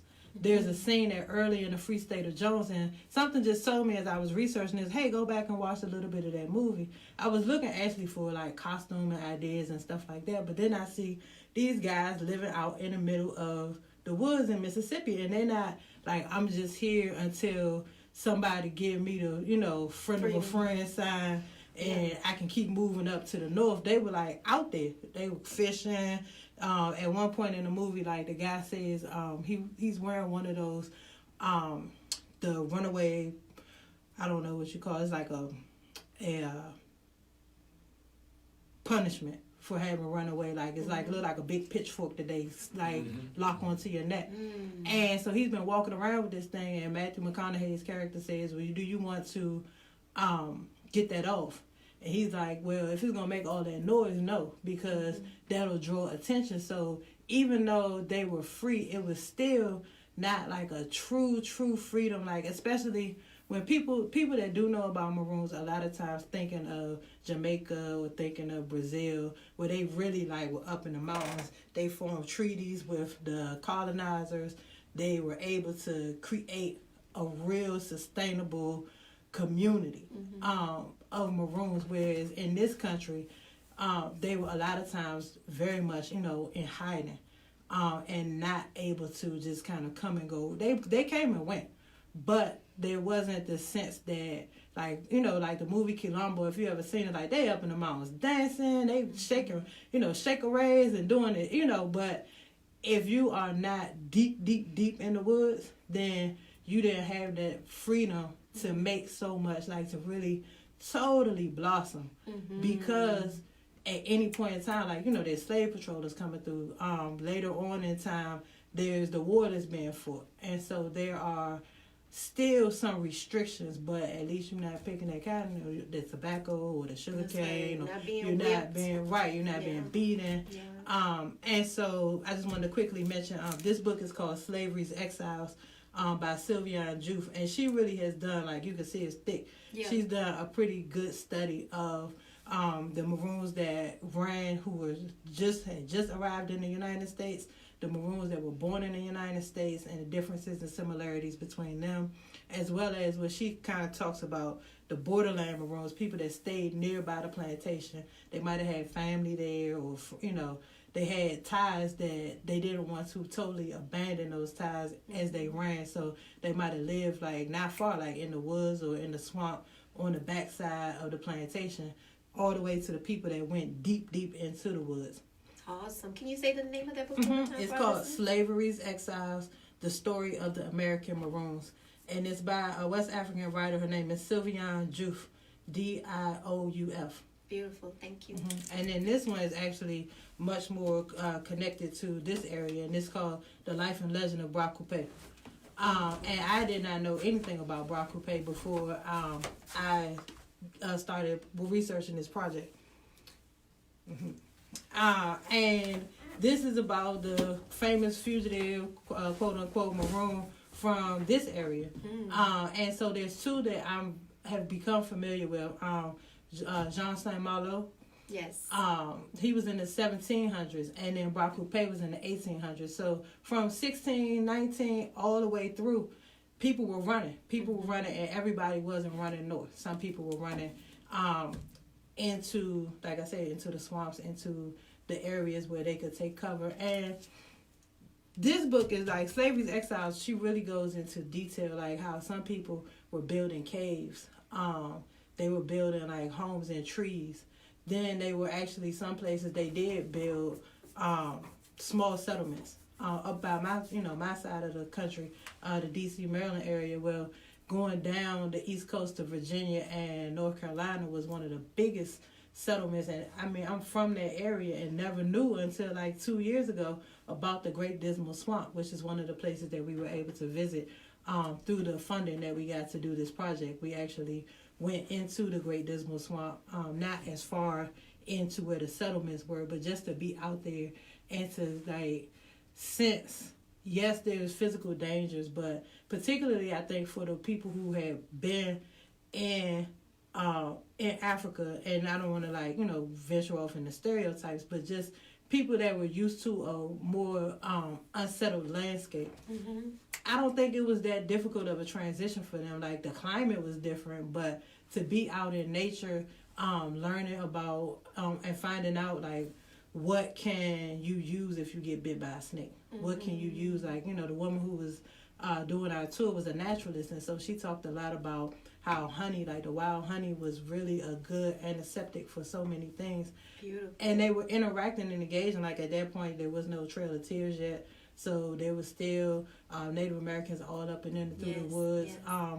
And they formed communities and were able to, some were hunting us, for the sake of keeping the white folk off their back. But some were also making treaties and arrangements to help them in those woods to learn how to survive. And then they brought their own understanding of nature, of the skills that they had. Some people were carpenters. Like one story, a man ran pipe from his little underground shelter. he ran pipes so that he could have he could burn, he could have a fire in his area, and the smoke would come out like way down in the swamp somewhere. Yeah. So it was really ingenious. Yeah. You know, some people got caught, or some people like just finally couldn't take it anymore and left if they didn't have skills or weren't prepared. And this goes, I think, into us today. I'm gonna talk about that in a minute. And then some people stayed out there till 1865 or even beyond. You know, they raised kids out there. They had grandkids out there. They just they left and they stayed in the woods until they felt like, okay, the slavery part is over. That probably, they came out in Reconstruction, not realizing that, the redemption was going to come and erase a lot of that. So my segments are more on the poetry side, but the event itself is going to have poetry. There's going to be music. There's going to be artwork displayed. We're going to have kids. We're going to have elders. We're going to have middle of the road, middle age. I guess I'm now middle age. Well, tell us when and where, the exact time and location. Yeah. It's going to be at Ashe Cultural Arts Center, the Oretha Castle Haley side, and it's going to be this Sunday at 4:00.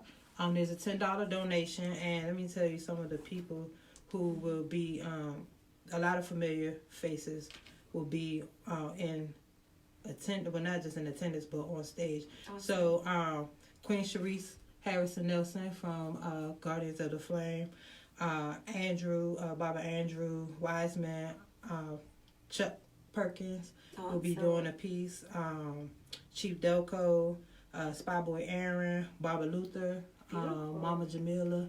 I should say their full names, Baba Luther. But I mean, everybody knows who they are. Like, you don't know who I am necessarily, but you know these folks. And then Congo Kids, which is a special program under Guardians of the Flame and under Guardians Institute, in conjunction with Positive Vibrations Foundation. So it's going to be, a celebration. Like we are definitely not sugarcoating our experience, but we want to also focus on, like, this is about our resistance and not just about our domination. About one of the choices that I made in shaping my aspects of the presentation. At first, I had like this really strong female character, and she's still like the female characters. Like my characters are all female, and they are still strong. But like first, she was like going to like run and find somebody, and then as I started reading these stories, I found how many times like the men would come back, and the women also. Like if she ran, she's coming back and find her kids or find her husband. If he runs, he's coming back. And so I didn't want to necessarily keep that dynamic of the woman and the child without the man involved. So I had to kind of rethink, how do I deal with that? But then at the same time, I didn't want it to be just like this total like fantasy. Like there's spaces for that, for like the mythology of the hero. But I actually was thinking about you guys in a way, because of the talk about like trauma and about the you guys talk about the Willie Lynch syndrome a lot, and we talk about it from the plantation. But what about those people that ran, but they had already been wounded? They already had been mentally like. Some of the discussion of the Maroons were that they was like fighters, they was thieves, they was like, but they also had been beaten and, like to the point of running and living in the woods, like, and just get it how you live type of situation way back then. So what does that look like for a man who's been beaten and beaten and beaten until the point that he flees? He's still carrying the memory and the trauma of all of that with him out into this supposedly free space. Like and there's nobody out there to like help him heal, help him process that. That's right. Then what happens when you let him loose among all of these people, and the women too, Yes. What happens after you've lost so many children? I always feel like I need to say a trigger warning, but after you've lost, children or family, like, what happens to you even when you enter into this free space? Right. If there's no, mental help, mental available support, for you. Yeah, mental health support.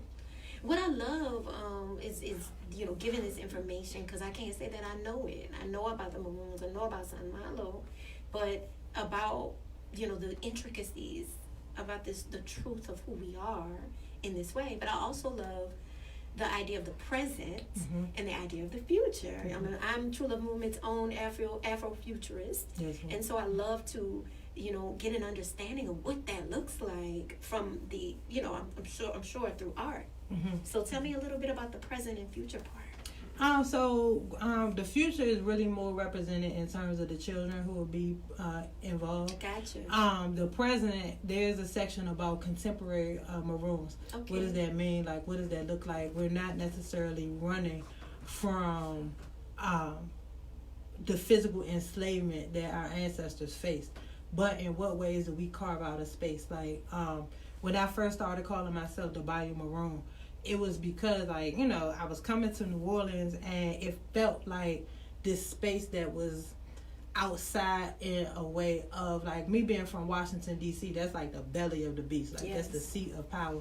So I'm going, like, off into, like, this other place, this other space. And then I wasn't, like, when I came down here, I wasn't, like, working for a corporation. Well, actually, I was working for Older Mills, so it is a corporation. But it wasn't the same type of work like when I was back there working for a government or working, it just felt like I used to call myself a runaway wage slave, like back when I was up there, like, I'm trying to get out of this system of, I'm just going to work, working 40 hours a week, sometimes we had to go back into that sometimes, but at that particular time, for me, what Maroon looked like was, I'm shedding that. I'm coming out of this established system of how we're programmed to think. The box. That, right.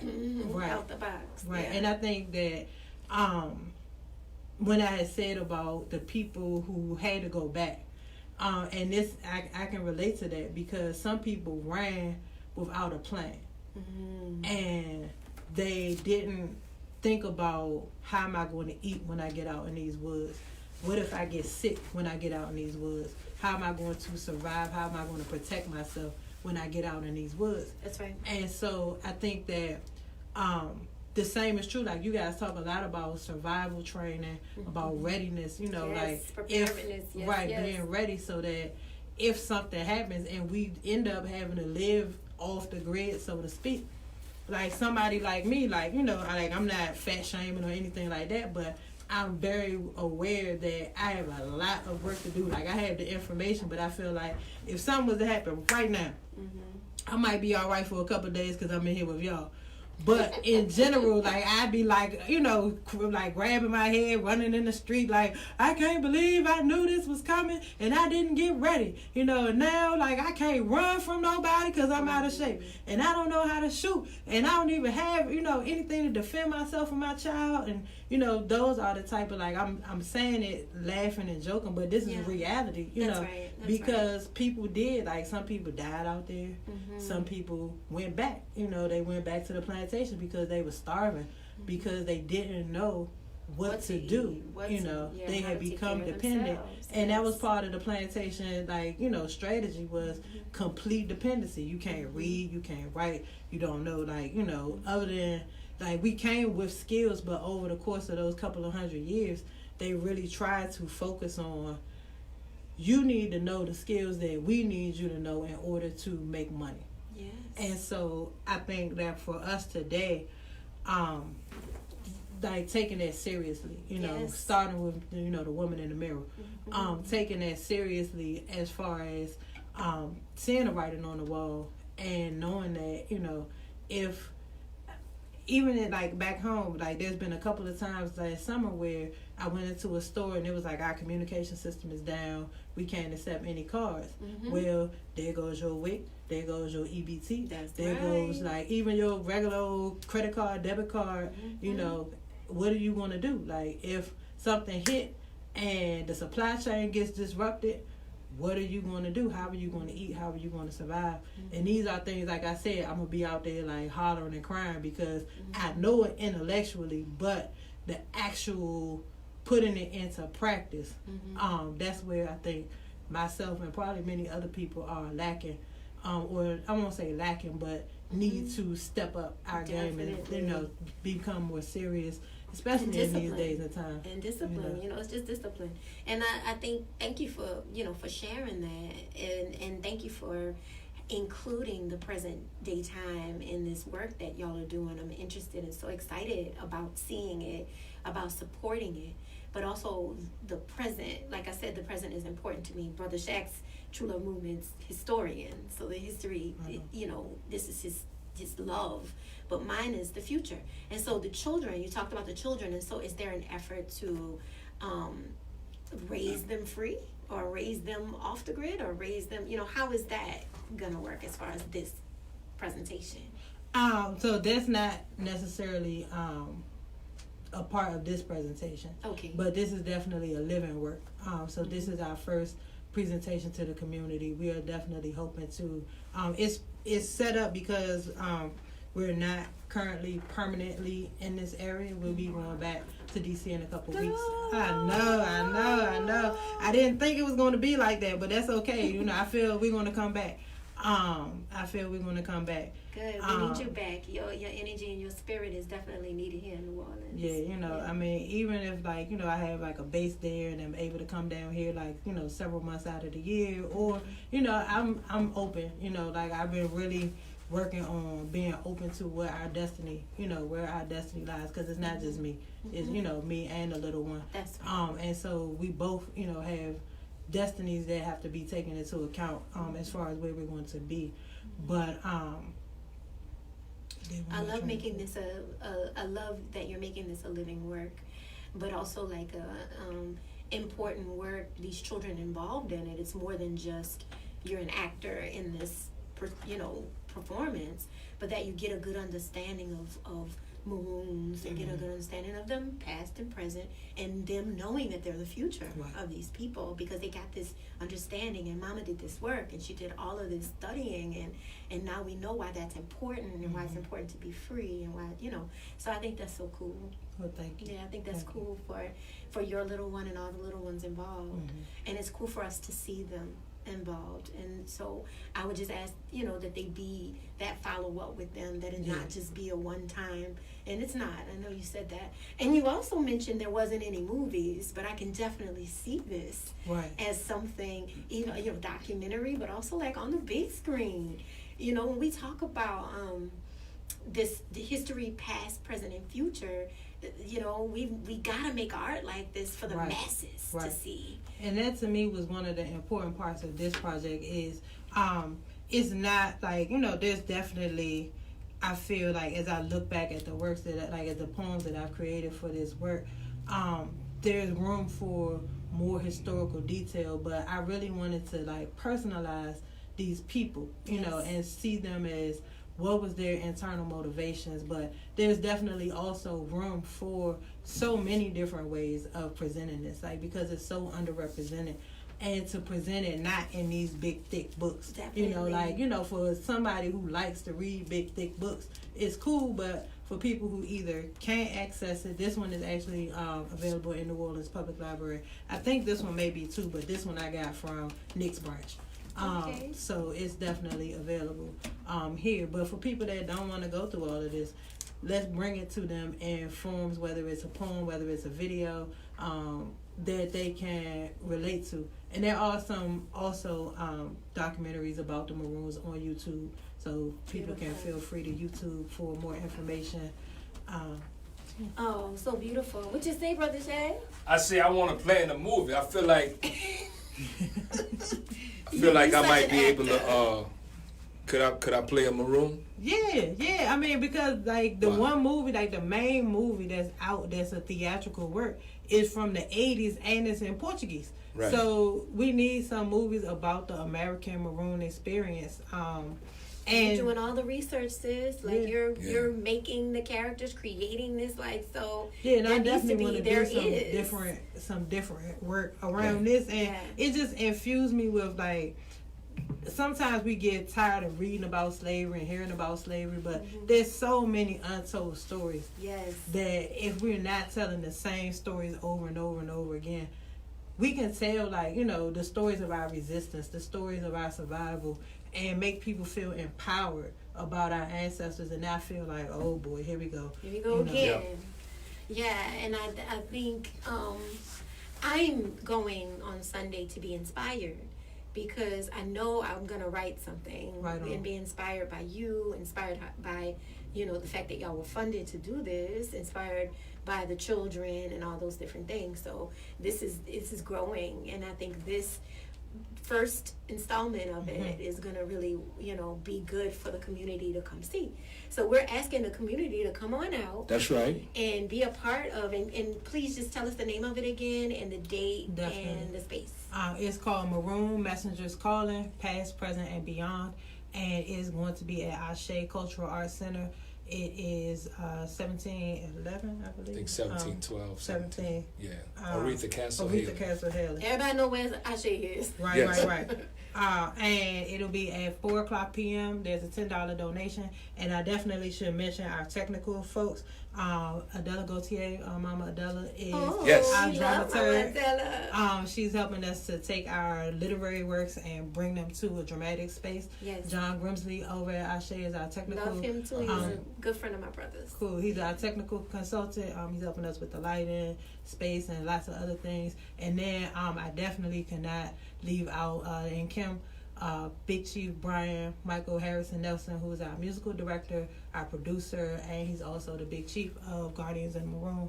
Right on. Guardians of the Flame Maroon Society. Beautiful. And we actually dropped the link. If you're watching us on Facebook Live, the link for the event is in the comments section, along with your comments. And if you have any comments for Deidre, or Ama Dede rather, you can put them in the comments section. And share this show, family, with folks that you respect. Anticipate learning about the Maroon history, rich history, here in New Orleans and elsewhere. And this was directly in line with our topic today. Directly. And we knew that you were coming, and because we had made that decision. But the topic was for us, bias, BIAS, bias, like for the people who can't really understand why it's important for us to take care of each other and take care of our own needs right now. And as well as other shows like the Black Six Show and all the other shows when we talk about when we take care of each other. So I'm so glad you got here. Well, thank y'all for having me. And we love you, Queen. We love you too. Right But I think we've been definitely like, I might drag y'all over to his secret location. So, he right on. So we can see him. My dude. That's right. So we want to thank everybody who has joined us on the airwaves as well as on Facebook Live. Shout out to our Facebook Live family. And we would encourage you to share this show with folks you respect. It's an important show for us, Biased. It's August 20th, 2019 here in New Orleans. Black August, Leo season. The Maroons are coming up on Sunday. I'm Brother Shaq. And Mama Fiyah. For True Love Movement Tuesdays. Wholeness. Thank you for coming, my sister. Thank you gotta you. take a picture. Thank you for having me. WBOK. Yeah, for sure. Right on. So anything you want to say to our...